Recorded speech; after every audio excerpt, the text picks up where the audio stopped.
কারা কারা মটন খেতে ভালোবাসো তাদের জন্য ভিডিওটি খুব ইন্টারেস্টিং হতে চলেছে। আজ আমি মটনটা খুব সিম্পলভাবে রান্না করব, তোমরা চাইলে এইভাবে বানিয়ে খেয়ে দেখতে পারো, খেতে খুবই ভালো লাগে। আর ভিডিও শুরুতেই জানাই নমস্কার বন্ধুরা, তোমরা কেমন আছো? আশা করি সবাই ভালো আছো, আমিও খুব ভালো আছি। আরে দেখো, আমি প্রথমে মটনটাকে ভালোভাবে ধুয়ে নিয়েছি। ধুয়ে নেওয়ার পরে আমি এতে হলুদ গুঁড়ো, লঙ্কার গুঁড়ো, নুন দিয়ে ভালো করে মাখিয়ে নিলাম। দিয়ে আমি এটা কিছুক্ষণ রেস্টের জন্য রেখে দেবো। তারপর অন্যদিকে দেখো, আমি পেঁয়াজ কে পাতলা পাতলা করে কুচি করে কেটে নিলাম। আর আমি টমেটো কেটে নিলাম। আমি এখানে 1.5খানা টমেটো নিয়ে নিয়েছি। তারপর কিছু রসুন আমি ছাড়িয়ে নিচ্ছি পরিমাণ মতন। তো তোমরা আন্দাজ মতন ছাড়িয়ে নেবে। আর তারপরে আমি কিছু আদাও নিয়ে নিয়েছি, ভালো করে ছাড়িয়ে নিলাম। তারপরে আমি মটনটা এবার রান্না করব। দেখো কীভাবে রান্না করি।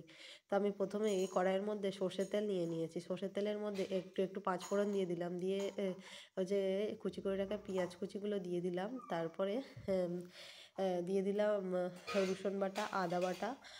আর এটাকে একটু ভাজা ভাজা করে নিলাম। নিয়ে তারপরে নেড়ে চেড়ে একটু ভাজা ভাজা করে নিয়ে আমি এতে নুন, হলুদ গুঁড়ো, লঙ্কার গুঁড়ো দিয়ে দিলাম। দিয়ে আরও কিছুক্ষণ কষিয়ে নিলাম। নেওয়ার পরে বাঙালির আলু তো খুবই প্রিয়, তাই আমি এখানে 3 পিস আলুও দিয়ে দিলাম।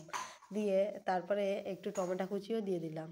দিয়ে আরও কিছুক্ষণ কষানোর পরে আমি এতে ধনে গুঁড়ো ও জিরে গুঁড়ো অ্যাড করলাম। তারপর মটনটা মাখিয়ে রেখেছিলাম সেটাও দিয়ে দিলাম।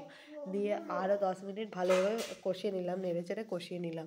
তারপরে আমি এতে কেটে রাখা কাঁচা লঙ্কা আমি এর সাথে দিয়ে দিচ্ছি। আমি এখানে 5টা 6টা কাঁচা লঙ্কা দিয়ে দিয়েছি, কারণ আমার ঝাল খেতে বেশ ভালো লাগে, তাই আমি একটু বেশি লঙ্কা ইউজ করেছি। তারপরে আরও কিছুক্ষণ কষানোর পরে আমি এই জল দিয়ে 30 মিনিট মতন রান্না করে নেব। দিয়ে একটু শাহি গরম মশলা ও মিট মশলা দিয়ে ঢাকা দিয়ে 30 মিনিট রান্না করে নেওয়ার পরে আমি ঝোলটা কমে গেলে তারপরে আমি এতে একটু দুধ দিয়ে দেবো। দিয়ে আরও 15 থেকে 20 মিনিট ভালোভাবে রান্না করে নেবো, নিলেই আমার মটন একদম রেডি। তো তোমরা চাইলে এইভাবে বানিয়ে যেতে পারো। আর ভিডিওটি ভালো লাগলে লাইক, কমেন্ট ও শেয়ার করো। আর